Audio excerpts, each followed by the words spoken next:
Assalamualaikum warahmatullahi wabarakatuh. Perkenalkan, kami calon guru penggerak Angkatan 10 dari Kabupaten Garut akan melaksanakan tugas demonstrasi kontekstual modul 2.3 dengan tema coaching untuk supervisi akademik. Fasilitator kami bernama Ibu Rita Rosida dan pengajar praktik kami bernama Bapak Sonia Titipani Abidin. Di sini ada 3 peran. Saya sebagai supervisor bernama Rosmawati dari SDN 1 Wanaraja dan berperan sebagai coach. Saya Hanifah Gustiani dari SDN 2 Sinangatu. Di sini saya berperan sebagai coach. Berperan sebagai coachee. Saya Neng Dewi Puspitasari dari SDN 1 Sukamenak berperan sebagai coachee. Dalam tugas kami di sini ada 3 tahapan. Pertama, prasupervisor, yaitu antara percakapan antara supervisor dan coach. Yang kedua, tahapan kedua di sini ada coaching bersama coach dan coachingnya. Kemudian tahapan yang ketiga, pasca supervisor antara coach dan supervisor mengevaluasi. Selamat menyaksikan. Wassalamualaikum warahmatullahi wabarakatuh.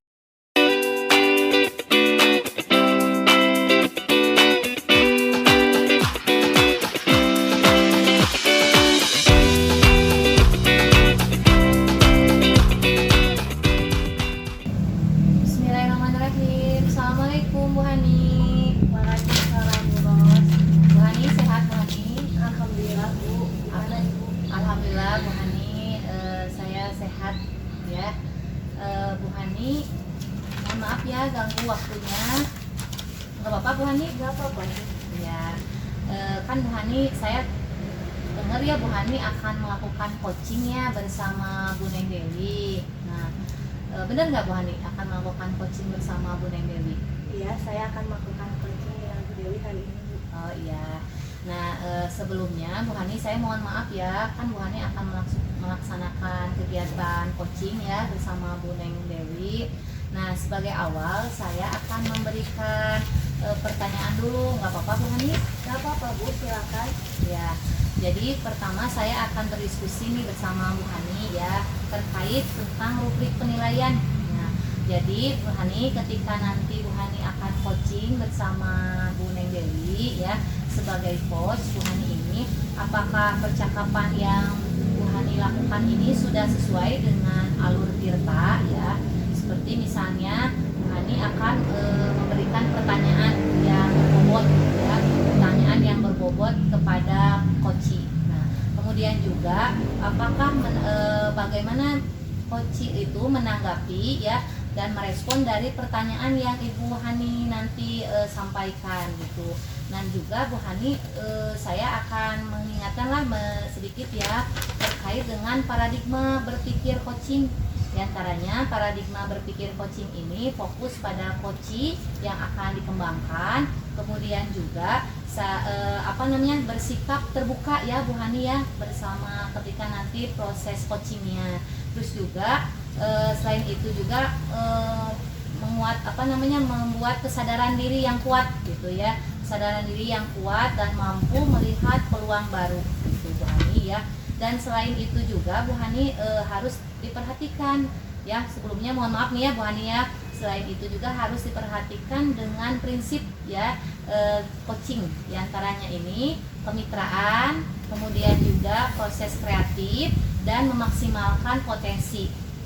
Nah, untuk pertanyaan yang pertama Bu Hani, seperti apa ya kompetensi yang akan Bu Hani kembangkan pada coaching bersama Bu Neng Dewi? Kompetensi yang ingin saya kembangkan adalah kehadiran penuh atau present, mendengarkan aktif dan mengajukan pertanyaan yang berbobot Bu. Oh iya, bagus Bu Hani ya, baik ya Bu Hani atas pertanyaan yang tadi telah Bu Hani sampaikan. Kemudian untuk yang kedua nih Bu Hani ya, pertanyaannya ini terkait kompetensi yang spesifiknya gitu ya, yang lebih jelasnya itu seperti apa yang akan nanti Bu Hani observasi pada coaching tersebut gitu. Nah, yang akan saya observasi yaitu mendengarkan aktif dan memberikan pertanyaan yang berbobot. Ya, bagus Bu Hani ya, dari kompetensi yang akan Bu Hani kembangkan nanti ya ketika dalam proses coaching. Kemudian yang terakhir nih ya Bu Hani ya, pada observasi kan sebelumnya kita ada indikator ketercapaian gitu ya Bu Hani, ketercapaian dalam proses coaching bersama Bu Neng Dewi kali ini. Nah, menurut Bu Hani ini seperti apa gitu indikatornya ketercapaiannya itu yang ingin diinginkan oleh Bu Hani nanti ketika proses coaching? Indikator ketercapaian yang saya inginkan dalam proses coaching kali ini, saya ingin menemukan solusi dari permasalahan yang saya hadapi dan menemukan langkah-langkah kreatif dalam memecahkan masalah yang sedang dihadapinya. Oh iya. Jadi sudah bagus ya atas terima kasih atas jawaban Bu Hani. Nah, bersama melaksanakan coaching nanti mudah-mudahan Bu Hani lancar ya bersama Ibu Neng Dewi proses coachingnya. Dan kalau misalnya saya boleh itu tentang nilai gitu ya, kira-kira berapa ya kalau dari skala nilainya, misalnya dari angka 1 sampai 10 gitu yang akan Bu Hani nanti lakukan proses coachingnya ini? Amin Bu, sebelumnya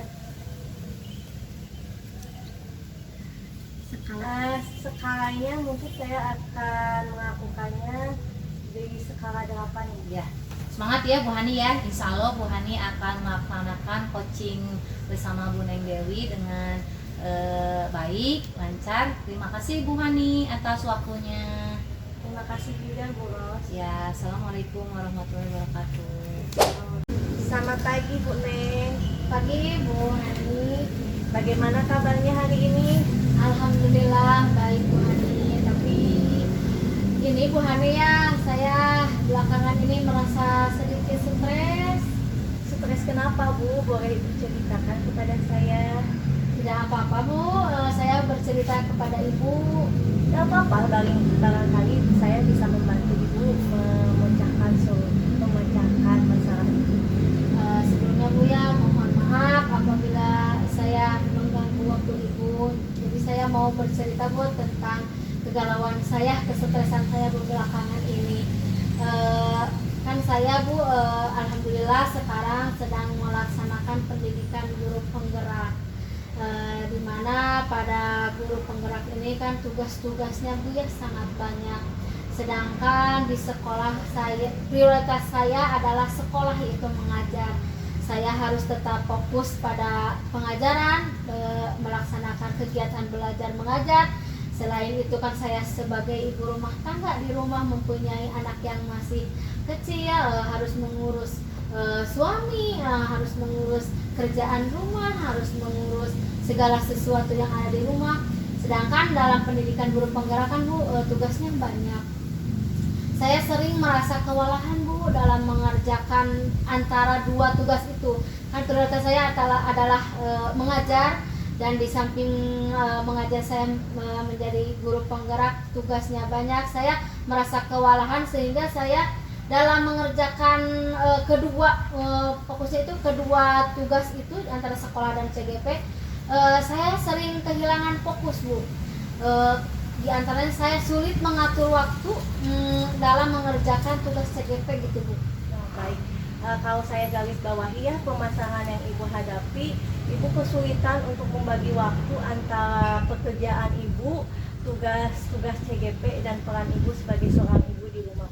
Nah, jadi apa nih yang Ibu harapkan dari pembicaraan kita hari ini?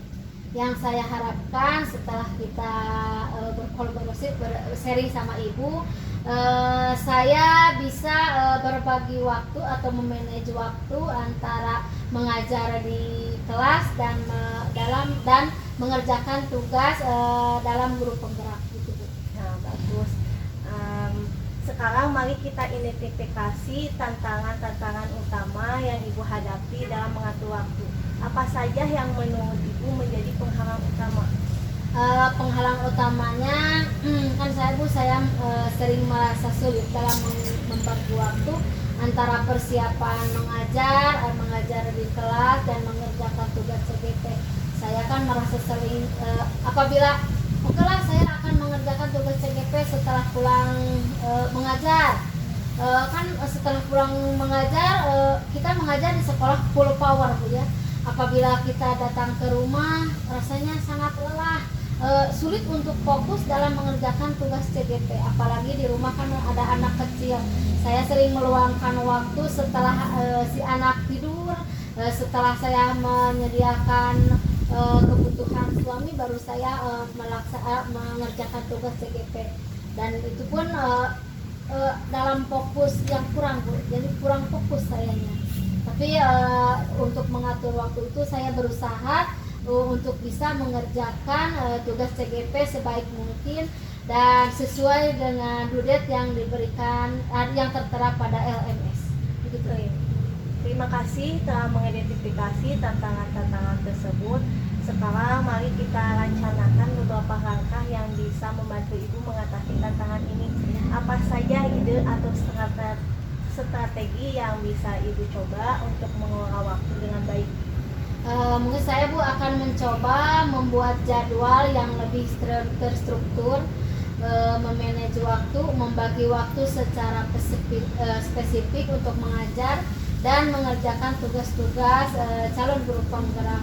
Saya juga bisa mencoba lebih disiplin dalam jadwal tersebut, karena yang saya rasakan kemarin-kemarin saya kan telah mencoba membuat jadwal, tapi saya sendiri yang jadwal harusnya jam 8 sudah di rumah, kalau di rumah sudah mengerjakan tugas, ternyata kan di rumah tidak bisa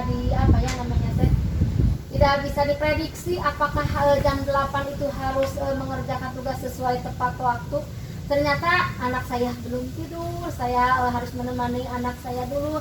Mungkin itu Bu, saya akan mencoba lebih terstruktur lagi dalam mengerjakan tugas rumah tangga dan mengerjakan tugas calon guru penggerak. Itu mungkin Bu ya. Bagus sekali ya Bu. Sekarang mari kita bicarakan tentang tindak lanjutnya. Kapan Anda akan mulai membuat jadwal tersebut? Setelah sesi ini berakhir Bu ya, saya akan mencoba lagi membuat jadwal, diantaranya persiapan mengajar, setelah mengajar, dan juga membuat jadwal waktu yang sangat efektif untuk mengerjakan tugas sebagai calon guru penggerak. Bagaimana nih Ibu memantau kemajuan Ibu? Dalam memantau kemajuan saya, mungkin Bu, saya akan mengevaluasi atau merefleksikan diri saya terhadap jadwal yang telah saya buat sendiri setiap minggunya. Setiap minggu saya akan merefleksikan apakah minggu-minggu yang sudah saya buat jadwal itu sudah sesuai dengan jadwal atau harus direvisi kembali, apa yang harus direvisinya, apa yang harus ditingkatkannya. Jadi introspeksi seminggu ke belakang. Rencana yang sangat baik ya Bu. Saya ingin mengapresiasi usaha dan komitmen Ibu untuk mengatasi tantangan ini. Ibu sudah mengambil langkah pertama yang penting dengan meminta bantuan dan merencanakan strategi baru. Bagaimana sekarang perasaan Ibu? Perasaan saya setelah mengobrol dengan Ibu, terima kasih ya Bu. Akhirnya saya mempunyai teman untuk berbagi. Jadi saya Bu stresnya tidak sendirian, karena segala sesuatu yang sudah kita bicarakan, apa yang kita pendam, apabila dibicarakan mungkin meskipun solusinya dari diri saya, tapi saya merasa ada kekuatan. Kalau bersama Ibu saya merasa tenang, merasa ada kekuatan. Saya berbagi dengan coach ya, khususnya saya mendapatkan solusi dari permasalahan saya, dan saya Bu akan lebih yakin akan bisa mengatur waktu lebih baik ke depannya. Begitu Bu.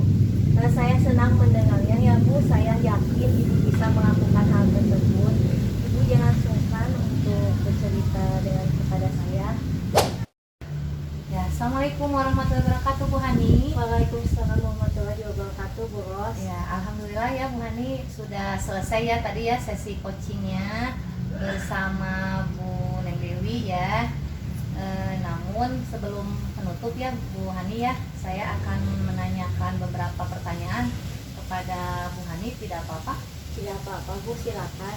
Ya, tapi sebelumnya mohon maaf nih ya, bukan berarti saya kan tadi melihat percakapan ya sesi coaching Bu Hani sama Bu Neng Dewi.